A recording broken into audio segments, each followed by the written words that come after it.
नमस्कार, स्वागत है आप सभी का देवभूमि समाचार में। मैं आपके साथ निकिता कश्यप। बुलेटिन की शुरुआत करते हैं इस वक्त की बड़ी खबर के साथ। आपको बता दें कि सीएम पुष्कर सिंह धामी आज उत्तर प्रदेश के दौरे पर रहने वाले हैं, जहां अयोध्या, गोंडा और उनकी ओर से जो है आज दौरा रहेगा, जिसमें कि आपको बताते चलें कि लगभग 1:30 पर वे महर्षि वाल्मीकि एयरपोर्ट पहुंचेंगे और जहां एयरपोर्ट से गोंडा के लिए नंदिनी नगर जाएंगे सीएम पुष्कर सिंह धामी। जहां आपको जानकारी देते चलें कि आज राष्ट्र कथा में वे शामिल होंगे, जहां दोपहर लगभग 3 बजे रामलला के दर्शन भी करेंगे सीएम पुष्कर सिंह धामी।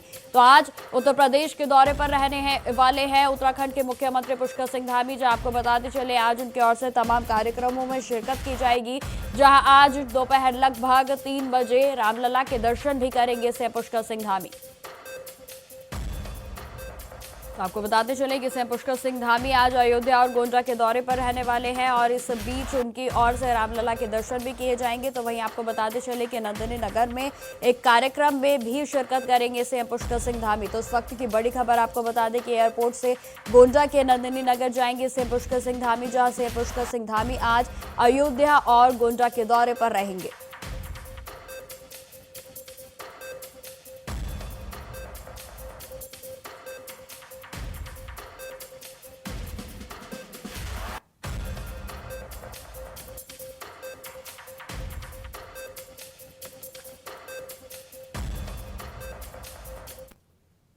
खबरों में आगे बढ़ते हैं। उत्तराखंड के चर्चित अंकिता भंडारी हत्याकांड को लेकर जनता में भारी आक्रोश देखने को मिल रहा है और जहां अंकिता को मिल रहे न्याय को लेकर जो है लगातार इसमें आपको बता दें कि प्रदेश भर में लगातार विरोध प्रदर्शन की तस्वीरें सामने आ रही हैं और इसी कड़ी में अल्मोड़ा के जिले में एक भावुक और चौंकाने वाला मामला सामने आया, जहां 2 बहनों ने अंकिता के लिए न्याय की गुहार लगाते हुए राष्ट्रपति को खून से पत्र लिखा है।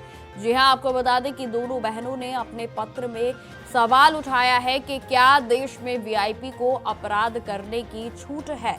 उन्होंने यह भी लिखा कि जब तक प्रभावशाली लोगों पर कार्रवाई नहीं होगी तब तक पीड़िता को न्याय नहीं मिल सकता। जहां बहनों ने राष्ट्रपति से इस मामले में हस्तक्षेप कर निष्पक्ष और गहन जांच कराने की मांग की है, तो वहीं उनका कहना है कि अंकिता भंडारी को तभी सच्चा न्याय मिलेगा जब इस हत्याकांड से जुड़े हुए सभी दोषियों पर बिना दबाव से और कड़ी कार्रवाई की जाएगी।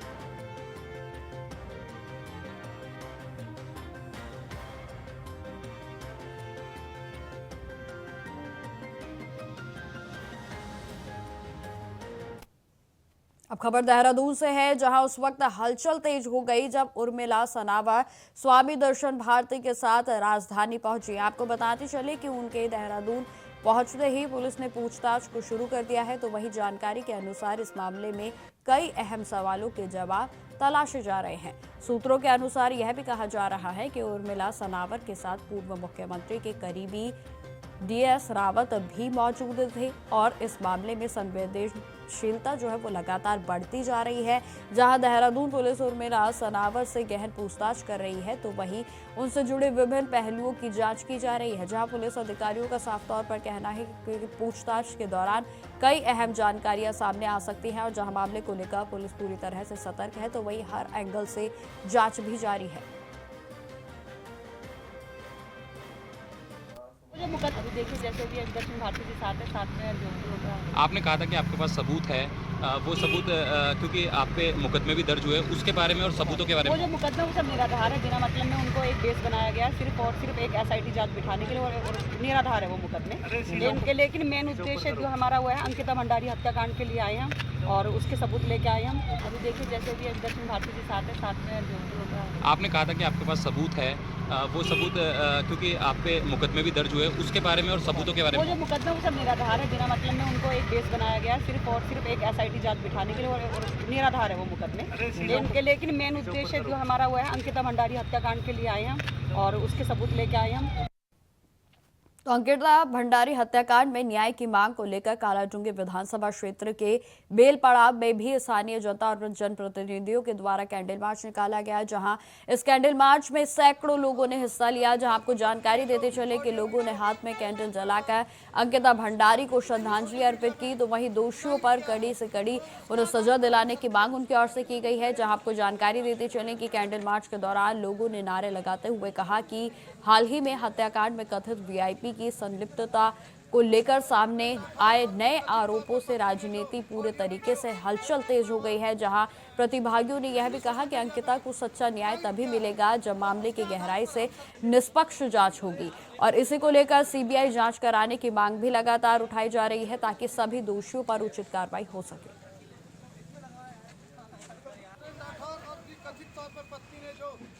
बेलपड़ाव में कोटाबाग चौराहे से बाजपुर चौराहे के मध्य क्षेत्रीय सामाजिक लोगों के द्वारा एक कैंडल मार्च का आयोजन किया गया, जिसका मुख्य उद्देश्य यह होता है कि जो अंकिता भंडारी प्रकरण है उसमें तथाकथित जो वीवीआईपी था वह कौन है उसकी जांच हो, और सरकार क्यों नहीं सीबीआई जांच की प्रस्तुति कर रही है। जल्द से जल्द सीबीआई जांच कराई जाए और जो अंकिता भंडारी है उस बहन को न्याय मिले।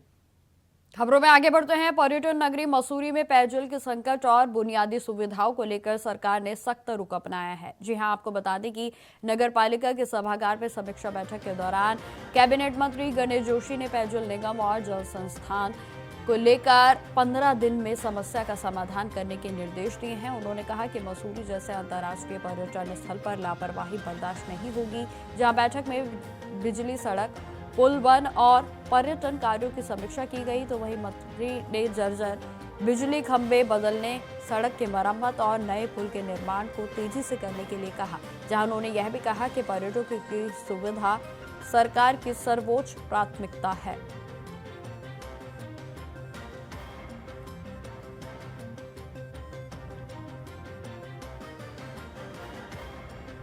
देखिए, मसूरी को पहाड़ी रानी कहा जाता है। रानी को सुंदर होना चाहिए, उसको संवारने के लिए जो बेहतर है हमारी सरकार कर रही है।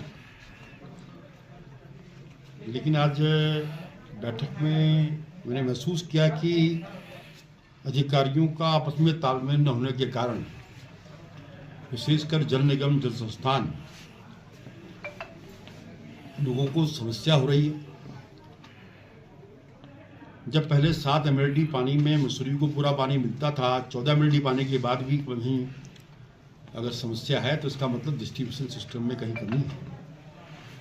और मैंने देखो निश्चित किया है, मैंने कल भी एक बैठक देहरादून में ली थी और मैंने कहा है कि 15 दिन के अंदर हमारे सीवर और पेयजल की समस्या का समाधान होना चाहिए। कहीं आगे से शासन में बात करके किसी चीज़ की आवश्यकता भी तो हम पूरी करेंगे। खबरों में आगे बढ़ते हैं। जन जन की सरकार, जन जन के द्वार अभियान के तहत शिविरों के माध्यम से शासन और प्रशासन सीधे जनता तक लगातार पहुंच रहा है। और जहां ग्रामीण, पर्वतीय और दूरस्थ क्षेत्रों में भी नागरिक अब जिला और तहसील मुख्यालय के चक्कर लगाने से मुक्त हो गए हैं। देहरादून में जिलाधिकारी सविन बंसल ने यह जानकारी दी है कि यह कार्यक्रम प्रत्येक तहसील और ब्लॉक में आयोजित किया जा रहा है और इसका उद्देश्य आम जनता की समस्याओं का समाधान तुरंत उसी स्थान पर किया जाए।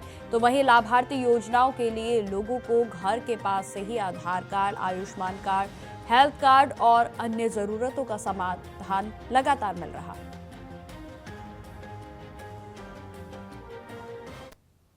एक एम्बिशियस हमारा कैंपेन है जिसमें 45 दिन लगातार दूर दराज के एरियाज में हमारे बहुउद्देशीय शिविर लगने हैं, जिसमें सम्मानित लोकल जनप्रतिनिधि और हमारे सभी अधिकारी भी उपस्थित रहेंगे और जितनी भी गवर्नमेंट की स्कीम्स हैं उनका लाभ 2 स्टेप्स में मिल सके। और इसका जो शेड्यूल है वो पहले ही एडवांस में जारी हो चुका है।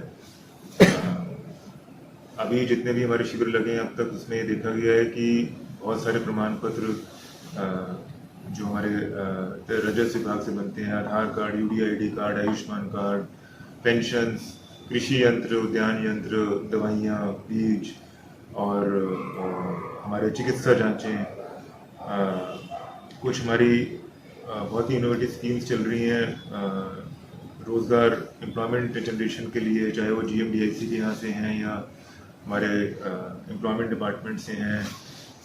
तो उन सब का जानकारी भी और उन सब का लाभ भी मौके पर ही लोगों को दिया गया है और लोगों में बहुत उत्साह है कि वो कैंप्स में पार्टिसिपेट करें।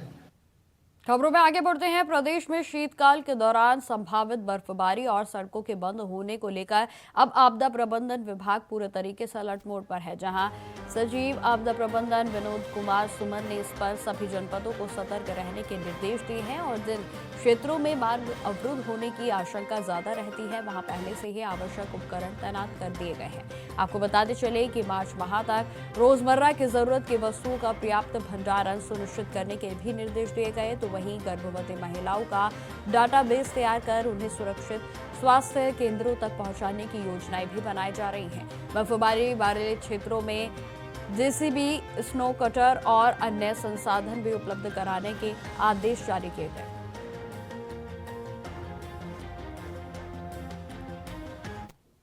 देखिए, तैयारी हमारी पूरी है। जहाँ जहाँ सड़कें बंद होने की संभावना होती है वहाँ आवश्यक जो उपकरण हैं उसके लिए निर्देश दिए गए हैं। जहाँ जहाँ रास्ता बंद होने के कारण रोज़मर्रा की जो वस्तुएं हैं उसके समुचित भंडारण के लिए मार्च तक का भंडारण करने के लिए कह दिया गया जनपदों को।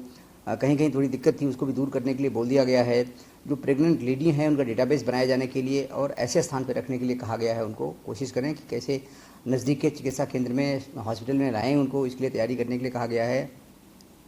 और जहाँ जहाँ रास्ता बंद होने की संभावना होती है, जहाँ बर्फ़ पड़ने के कारण रास्ता ब्लॉक होता है, वहाँ पर पर्याप्त मात्रा में जेसीबी मशीनें, चूना, नमक, मजदूर और अन्य संसाधन उपलब्ध रखें, स्नो कटर और बाकी चीज़ें रखें, ताकि जब भी कहीं रास्ता बंद होने की संभावना होती है तत्काल रास्ते को खोल के लोगों को राहत पहुँचावें और लोगों को किसी प्रकार से दिक्कत न होने पावे, इसके लिए।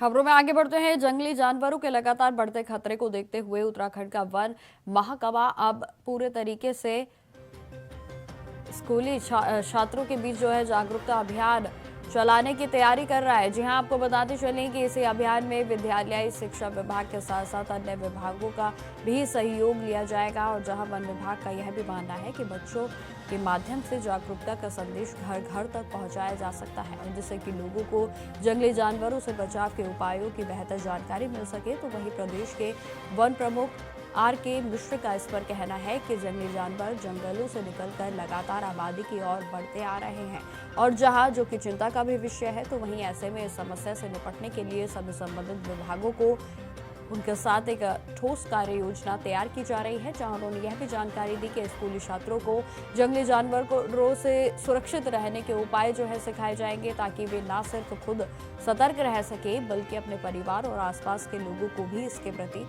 जागरूक कर सके।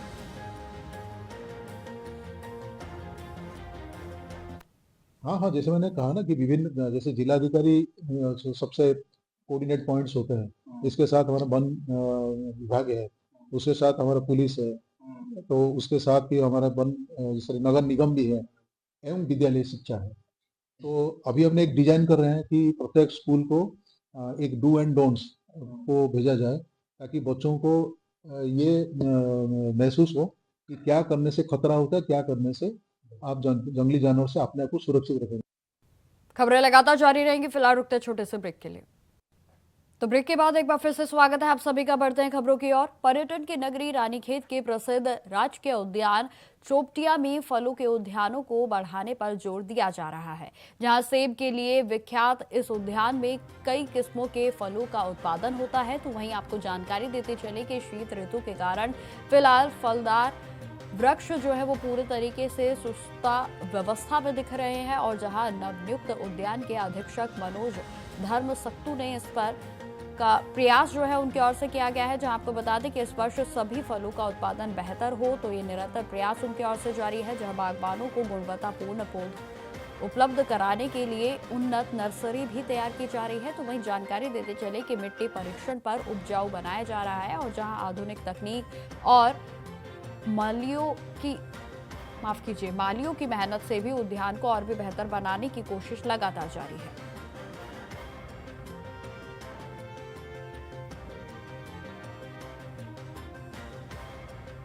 तो राजकीय उद्यान चौबटिया की समृद्धि और ख्याति से आप भली भांति परिचित हैं। मुझे फिर से एक जिम्मेदारी मिली हुई है कि मैं इसकी ख्याति को पुनः स्थापित करूं और विभाग का मैं धन्यवाद करना चाहूँगा।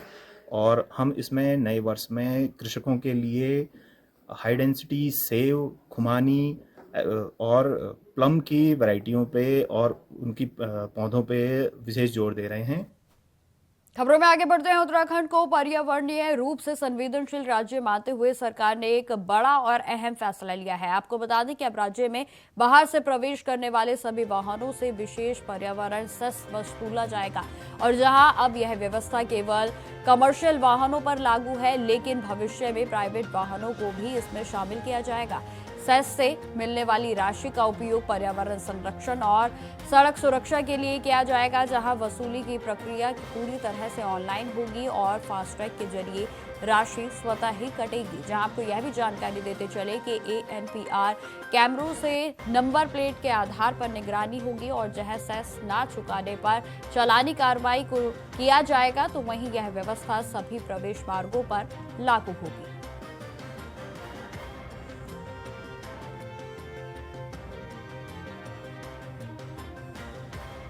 उत्तराखंड एक इन्वायरमेंटली सेंसिटिव एरिया में आता है, तो इस संबंध में जो भी बाहर से गाड़ियां आती हैं, जो भी वाहन है, चाहे कमर्शियल हो चाहे नॉन कमर्शियल हो, उनको आगे से एक पर्टिकुलर सेस के रूप में एक अमाउंट पे करना होगा और वो उस अमाउंट का प्रयोग उत्तराखंड के एनवायरमेंट और यहाँ की सड़क सुरक्षा के लिए किया जाएगा।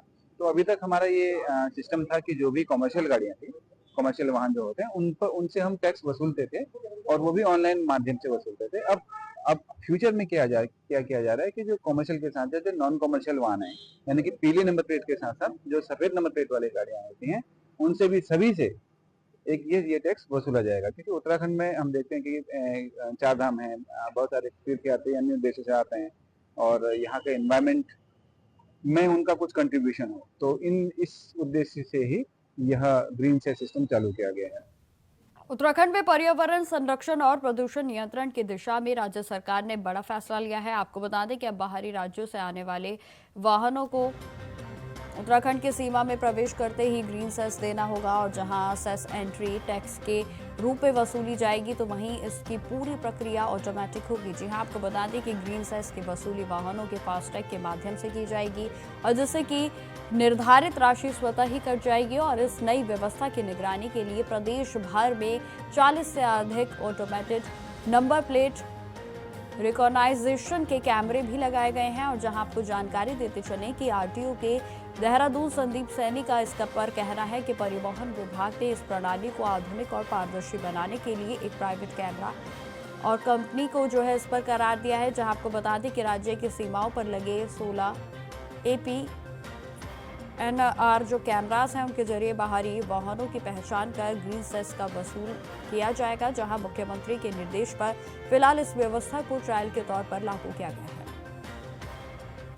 माननीय मुख्यमंत्री जी के निर्देश थे कि जो ग्रीन सेस की जो प्रक्रिया है, इसको जल्द से जल्द शुरू किया जाए।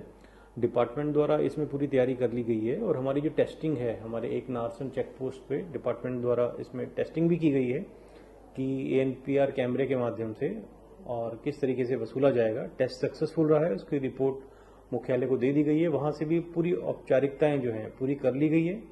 उसके बाद इसका ड्राई ट्रायल रन किया जाएगा, उसके बाद इसको चालू किया जाएगा। खबरों में आगे बढ़ते हैं। अब खबर पथरी थाना क्षेत्र से है, जहां धनपुरा गांव के उस समय वहां हाई वोल्टेज ड्रामा देखने को मिला जब एक युवक शराब के नशे में मोबाइल के टावर पर चढ़ गया। जहां टावर पर खड़े होने के दौरान युवक अचानक से फिसल गया और गिरते गिरते बचा। यह टावर जो है वो नीचे की ओर, जहां टावर है वहां उसमें आकर फंस गया। तो वहीं आपको बताते चले कि गनीमत यह रही कि युवक नीचे नहीं गिरा, नहीं तो बड़ा हादसा हो सकता था। और बाद में युवक को फिर से टावर पर वह चढ़ गया और जहां उसे मौके पर अफरा तफरी का माहौल बन गया। तो वहीं आपको बताते चले कि जो युवक है वो शराब के नशे में था।